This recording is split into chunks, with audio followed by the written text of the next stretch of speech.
Hello there, YouTubers. How are you today? Walking around, getting into my position.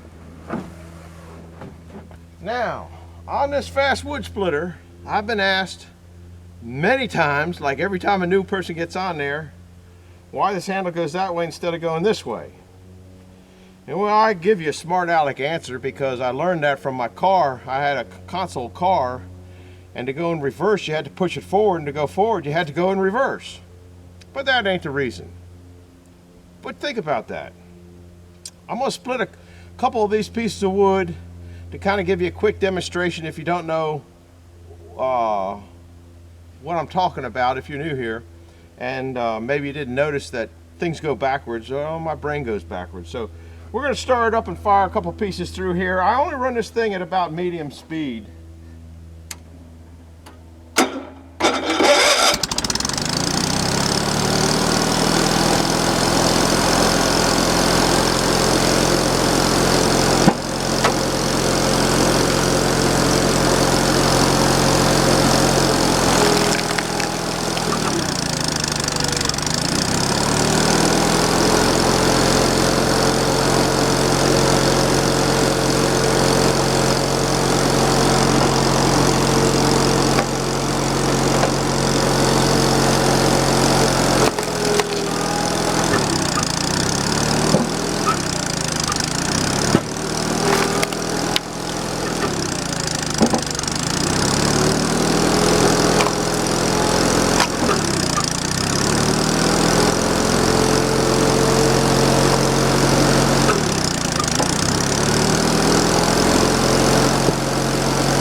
All right, did anybody figure out why I do that? Well, I'm gonna kind of show you, but I might have to bring you in closer. Then I'm gonna split a little bit of wood again afterwards. I was trying to go slow speed, which my age is easy to do. I don't run this splitter anywhere near as fast as I used to. I guess I gotta get out my cheat sheet before I start getting into things. Let me get back over there. I'll take you over there in a minute. You know me, I'm always well prepared and rehearsed and all that kind of stuff. So I'll probably forget just about everything I had ready to say. That's because I love you. Old spoon, loving spoonful thing. I want to give a special thanks out to Dan at Back 40 Firewood. Or as a lot of people call him Shifty, and I called it Backwards 40 Firewood. Everybody kids around. He's probably one of the most fun channels to watch that's out there. The guy his mind's twisted, so his videos are really good. And he just did one, I don't know, a week or two ago on all the people it takes to run his production out there, and he must have had a herd of them. I don't know. But anyhow, he's one of the people that helped me out getting this channel up and trying to help you guys out, put things together, put bad images and OSHA violations in your mind.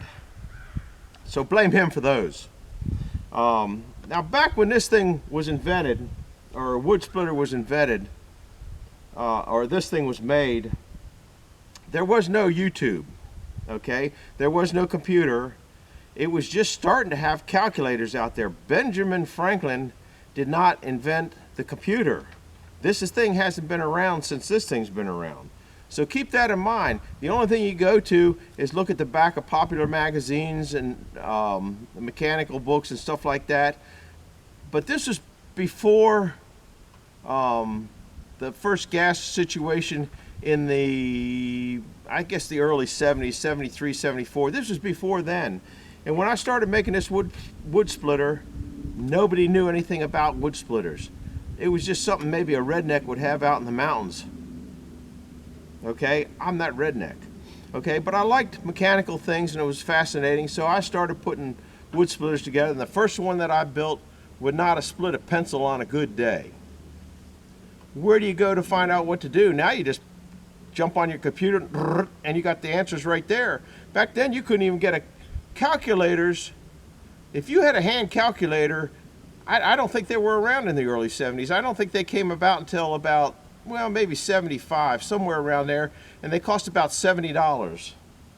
Fuel oil, when this thing was made, was about 15 cents a gallon, okay? I can remember gas at 29.9 cents a gallon.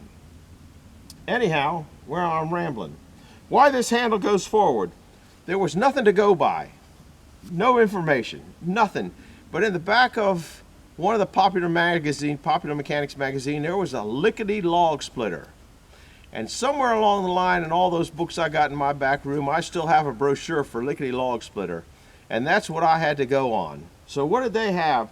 They had a wedge that bolted on. Okay, it had a long taper to it. They had a push thing here. They had a handle and it was about here. I guess it was about here.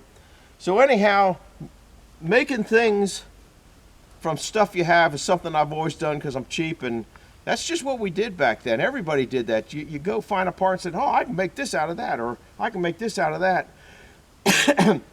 So the cylinder came from an old trash compactor that Marriott Corporation was getting rid of. I ended up getting quite a few of them. And then a school board later. So that's where this cylinder came from. It's only a 3-inch cylinder. It does not have a lot of power. But when you're making a wood splitter and you don't have any information, you just see a hydraulic cylinder and you think it's going to do anything in the world. Well, good and bad. There's a lot of things that became of this thing that were accidentally turned out great.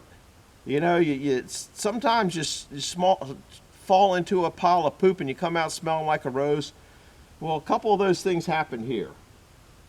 So anyhow, I had the cylinder, don't know nothing about it. I had electric motor driving it. That wasn't such a good plan. I had, for a hydraulic pump, what's a hydraulic pump? Nobody knows. That's something that's on a big piece of equipment. And even then they were just getting into hydraulics back, I don't know when they really started getting into them, but they were relatively new in the 70s. A lot of stuff back then was cable driven.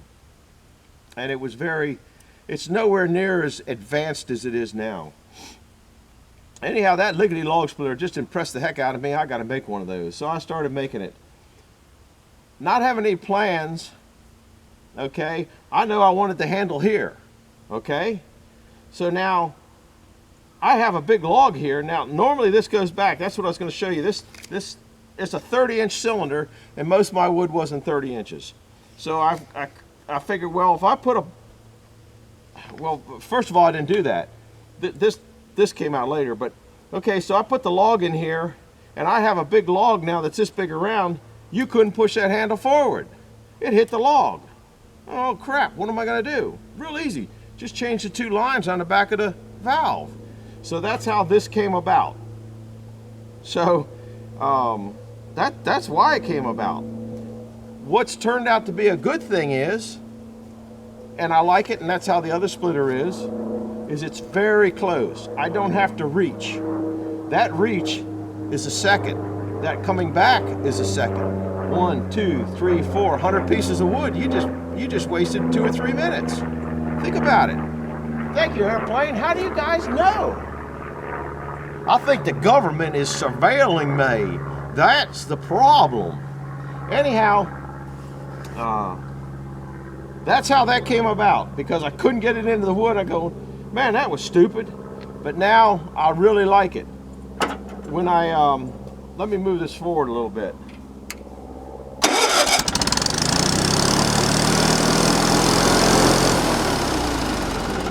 It's super close, handy. I don't have to reach up, reach across, reach anything. It's right there, okay? When you go like this, when this comes back, I don't think you can see that little knob there. Let me go, oh Lordy. Let me reach through here, guys. Are you going for a spaceship? You looking for that airplane? Of course, 3 legs and a thing like here. This is what I'm talking about here. I put this on there because most of my wood didn't go back that far. You know, I wasn't cutting super long wood. Anyhow, so when this goes back, it hits this handle hits this handle and kicks it out.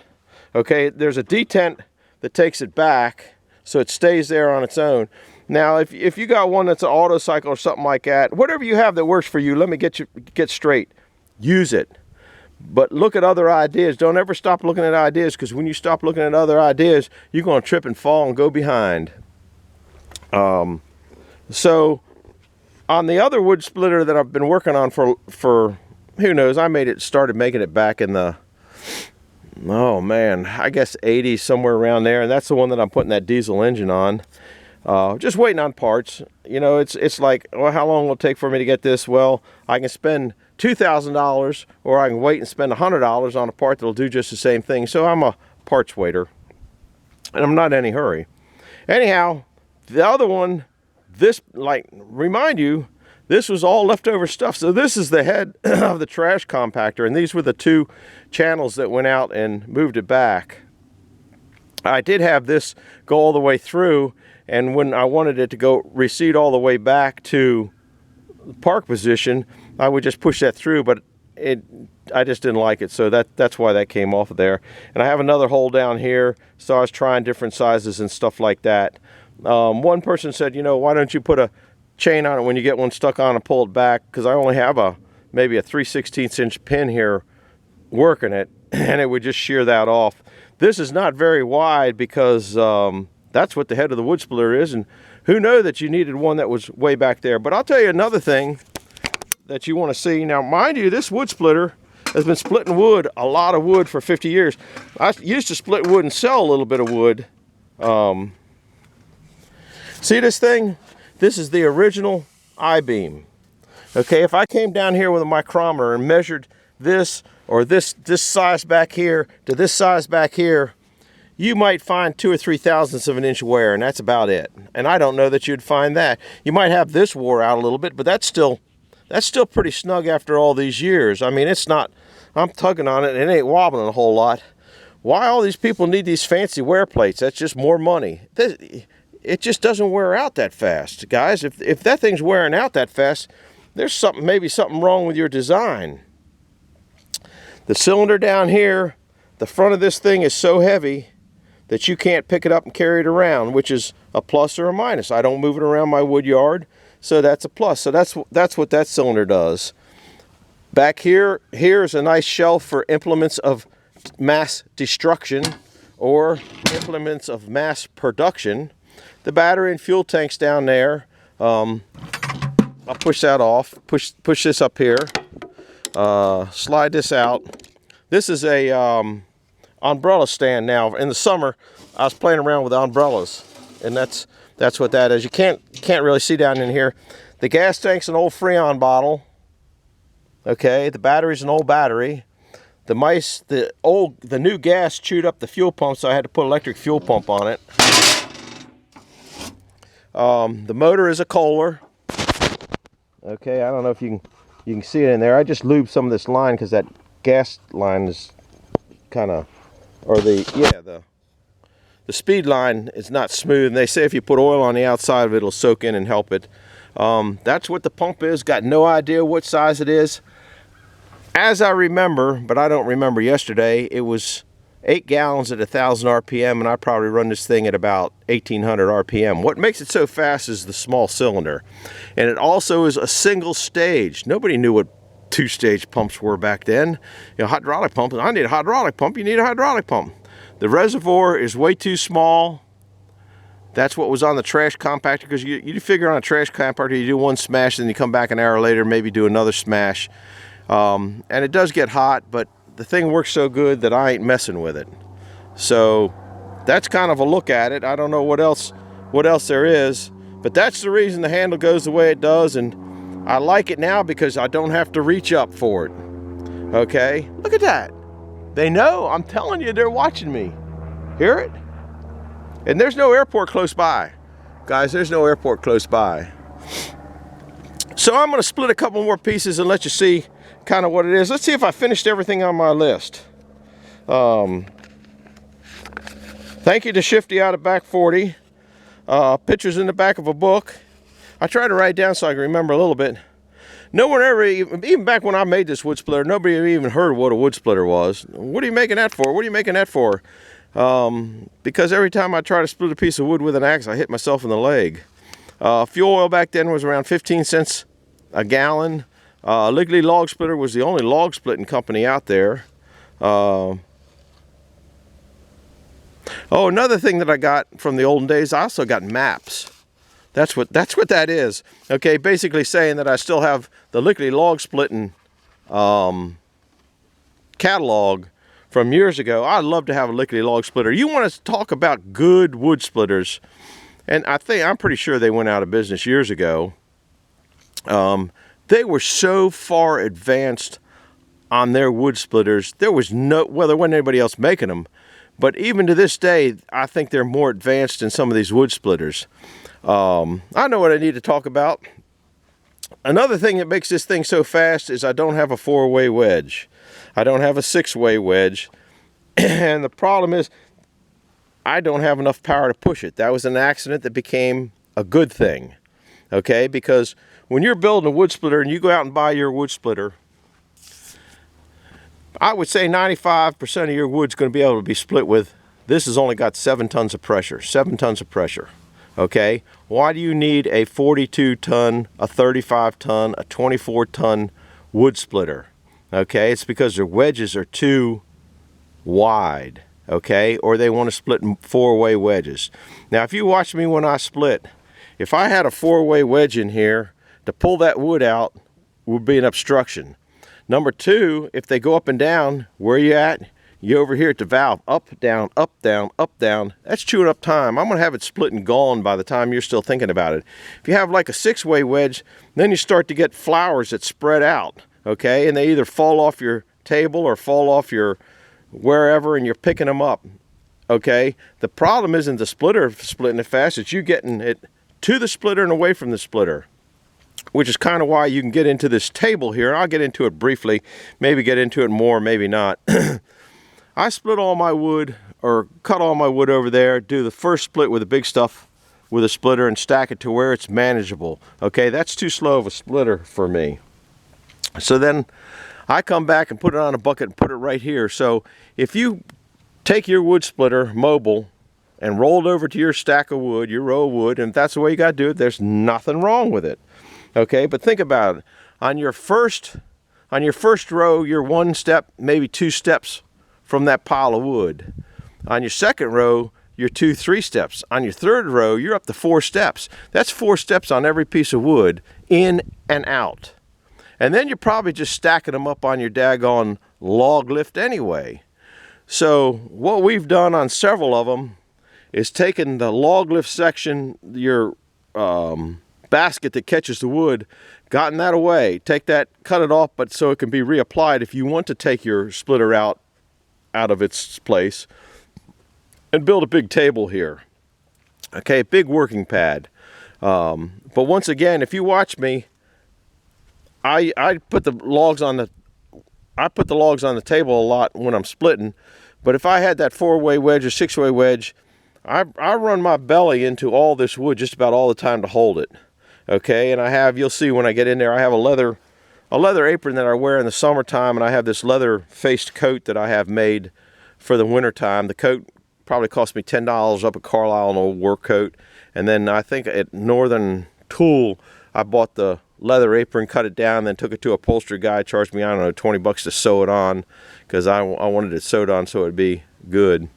But all your jackets wear out, all my jackets wear out in my belly, because I'm always leaning against the wood or getting them dirty, or whether I'm doing this or sawdust, it's just a good coat. So what I'm going to do now, and it's 1 step and it's stacked, okay? So if I have a 4-way wedge, which I think the 4-way wedges are good, the 10-way wedges, the multi-wedges, I like them. I mean, they're slick. But you're not going to take it out and stack it instantly. So that means it either is going into an elevator, which means it's going someplace something you have to either pick it up or restack it. I like what Brad's doing, dumping it in the trailer. That's what I used to do long time ago. Which it's a lot easier stacking wood out of a trailer than it is off the ground. But if it's on the ground, you're bending over. All the time bending over, which is good to exercise your back, but you know, why do you want to pick it up again? It was already up. Set it down. The wood crates, I don't really care for the totes as much as I like, not this particular wood crate, but these are forgiving in length and size, so you don't have to have them size. Those wood totes, I got to cut right on 17 to get them to go in there. And if you, most of you guys are cutting them 16, so you don't have any problem getting 2 rows in those crates, but I want 100% of my crate because I'm not selling to the public. I am using it myself. So that's this old beast. Look at this, just 2 old bolts. I have to run you up and show you the new one. There's some past videos of that old one that I've been working on. I'm waiting on I'm into the gas tank looking for right now, and I want one that'll be just the right gas tank for my whatever I'm doing. If you notice that last video while I was splitting, I ran my hand down this, and then you'll see me look at my hand. I go, huh, what's that? This thing I keep razor sharp almost, and there's a little divot here that when I ran my hand on that, I felt it and I go, that ain't right. So I got to file that out and keep that clean. I have busted a lot of wedges off in the past. Once I switched, this is railroad track here, okay, and you'll see that in some of the other wood splitter things. I always use railroad track. I don't know one metal from another metal. Back when we made that, I didn't have any metal knowledge and didn't have any weld knowledge. The gentleman that welded together was JC, which is a friend of mine he's now moved down to Texas. This metal here was free. That metal there was free. All the hydraulic stuff, not the pump. It used to have a Victor pump on it. I didn't like that pump. The axles, you get all this junk at auctions and junk like that.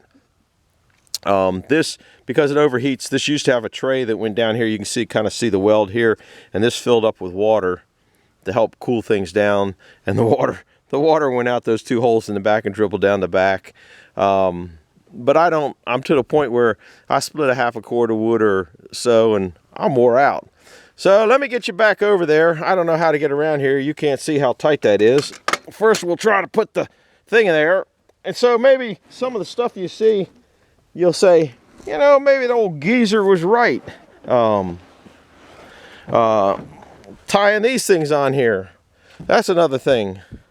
You know, if you cut this bin opposite of the way everybody cuts them, it's wider. Think about that, okay? Because it sits in there. If you cut it up top ways, you cut it this way, it's got a bigger dimension on it. It goes over there easier. Got a little flap here so the water runs down and rains out. It's got air vents in here so no moisture will get on the top. I put double strings on here and just do a quick knot and it's done. And then I see how the knot's in it so they don't sit there. A lot of goofy ideas here. So we're going to split a little bit. I'm glad you stopped by. This is a good time to hit the like button, hit the subscribe button. If you got anybody that's interested in making a wood splitter, you should send this video to them and maybe it'll totally confuse them. So I'm going to get back to splitting a few minutes and then we're going to wrap it up. The reason I carried all these few logs over here, it is still super muddy down here. This motor does have the original start button on it. That it's getting harder and harder to start.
was going extra slow there so you guys could catch up.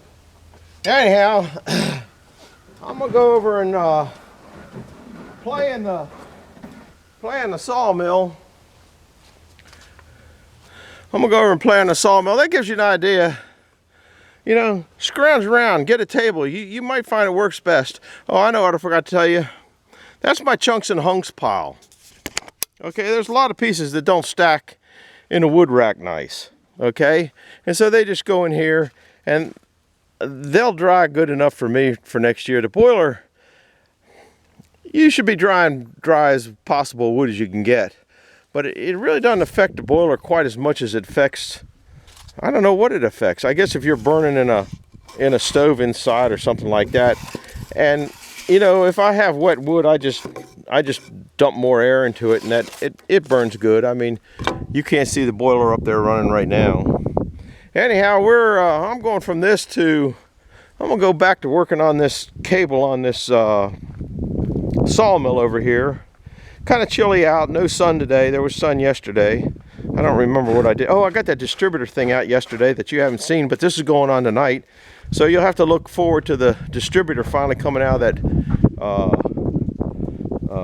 Jeep engine. I finally got it to come out. Anyhow, this is on here in the proper way. I went and rechecked it because I thought maybe I ran it wrong. It's supposed to go up this way, but that's the way you're supposed to do it tight. So if that would have to have 4 more rings of it to tight to go down to a big one. So that might be where the problem is. I did recheck everything down here. Everything down here is correct.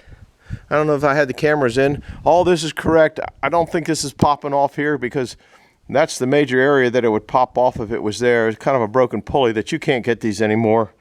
We had to make one down here.